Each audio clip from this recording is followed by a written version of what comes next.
go by तोरो भारी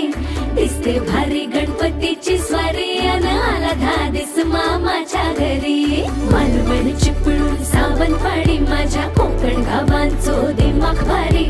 दिसते भारी गणपतीची स्वारी माझ्या कोकणा वाटे तुम्ही वलवा गाडी धमाधमान हाका गाडी माझ्या कोकणचो रस्तो नागमोडी